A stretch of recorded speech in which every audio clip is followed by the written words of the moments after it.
எல்லோருக்கும் வணக்கம். ஆட்டாங்கல் மேல வெயில் அடிச்சா என்ன, மழை பெஞ்சா என்ன அப்படிங்கிற மாதிரி ஷேர் மார்க்கெட் எந்த பிரச்சனைக்குமே மூவ் ஆகாம கடந்த 15 நாளா நல்லா தான் இருந்தது. ஆனா இன்னைக்கு காலையில வந்த உடனே ஒரு 100 பாயிண்ட்டுக்கு மேல மார்க்கெட் வீழ்ச்சி. என்ன ஒரு நியூஸ் வருது அப்படின்னு பாத்தீங்கன்னா, இந்த குவாண்டம் மியூச்சுவல் ஃபண்ட் சம்பந்தப்பட்ட ஒரு நியூஸ் வருது.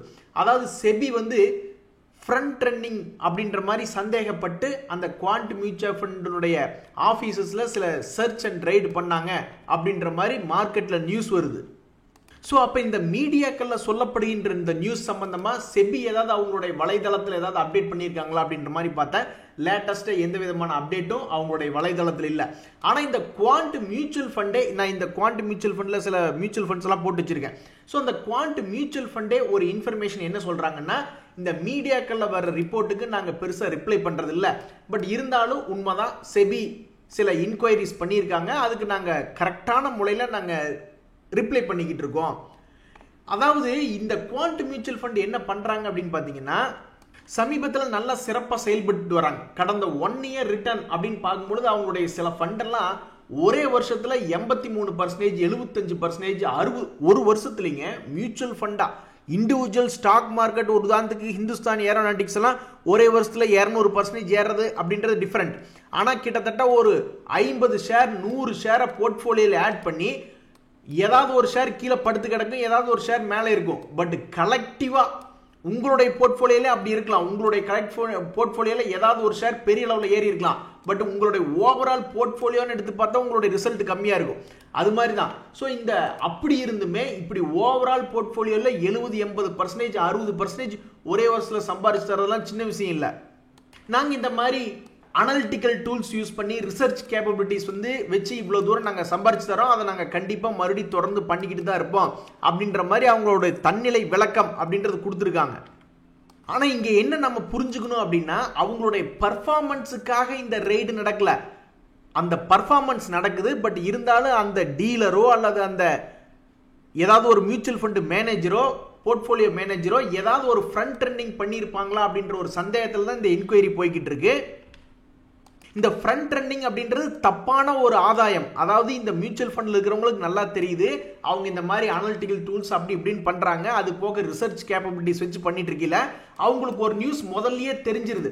ஓகே, நம்ம மியூச்சுவல் ஃபண்ட் வழியா நம்ம இந்த ஷேரை நம்ம வாங்க போறோம் அப்படின்றது அவங்களுக்கு தெரிஞ்சு, அதைய வெளியே இன்ஃபர்மேஷன் பாஸ் பண்ணி அதன் மூலியமா அவங்களுடைய அக்கௌண்ட்ல வாங்கினதுக்கு அப்புறம் போய் மியூச்சுவல் ஃபண்ட்ல வாங்கினா அப்ப அவங்களுக்கு தானே ஃபர்ஸ்ட் பெனிஃபிட் கிடைக்குது.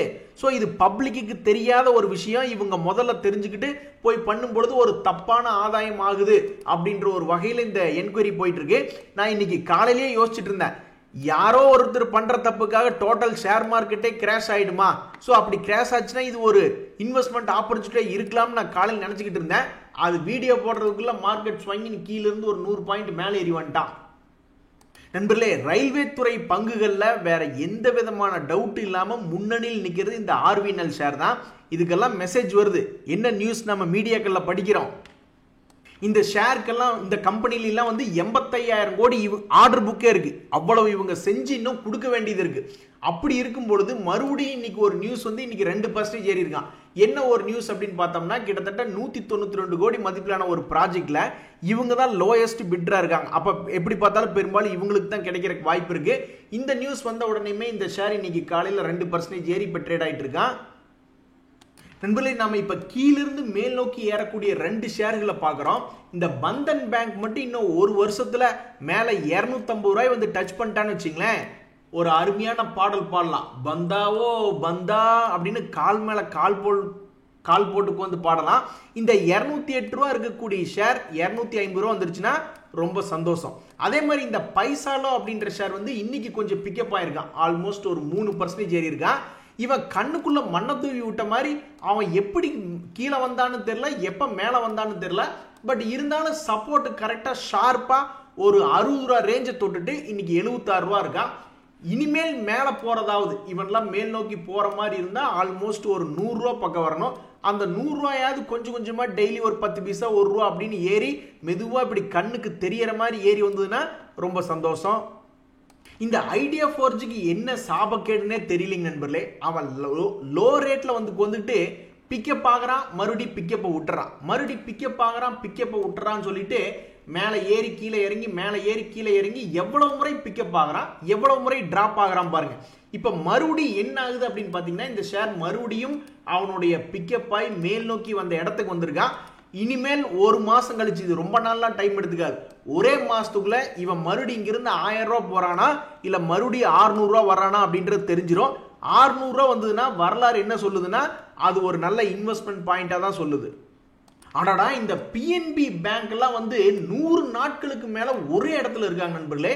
பிப்ரவரி மாசத்துல இருந்து பாத்தீங்கன்னா ஆல்மோஸ்ட் சேம் ரேட்ல இருக்கான். அப்பப்ப திடீர்னு எப்பாவது கீழே வந்து ஒரு லாபம் பண்ணிக்கூடிய இடத்த வந்து டச் பண்ணிட்டு மேல போவான்.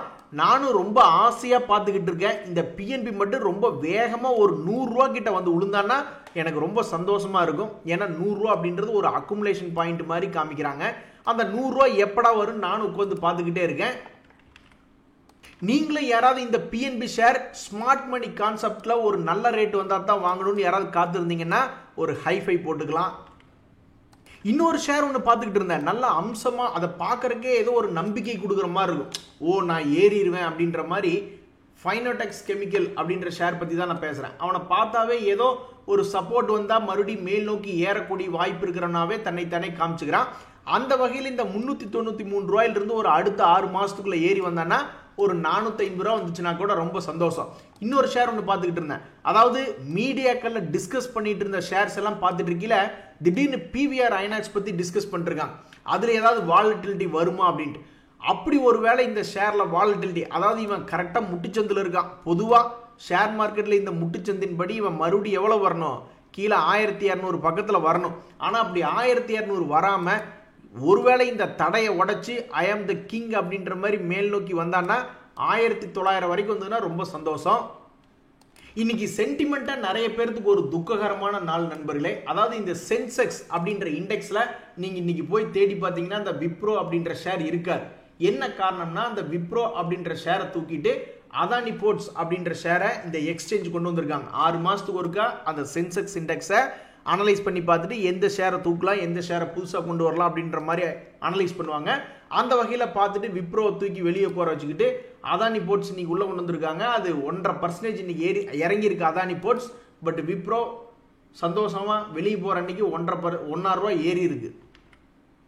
நண்பர்களே நம்ம இப்ப 2 ஷேர் பார்க்க போறோம். ஒரு ஷேர் வந்து நிப்டி ஸ்மால் கேப் 250 இண்டெக்ஸ்ல இருக்கக்கூடியதான் இந்த மகாராஷ்டிரா சீம்லெஸ் அப்படின்ற கம்பெனி.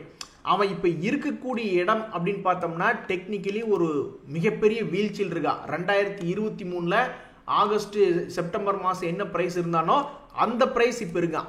இடையில 1100 போயிருக்கான். ஸோ ஒருவேளை இவன் அப்படியே கொஞ்சம் பிக்கப் ஆகி மேல் நோக்கி ஏறி வந்துட்டா இந்த ஷேரை வச்சிருக்கிறவங்களுக்கு பாவம் ஒரு சந்தோஷமா இருக்கும். இப்போதைக்கு அந்த சப்போர்ட் லெவல்ல போராடிக்கிட்டு இருக்கான்.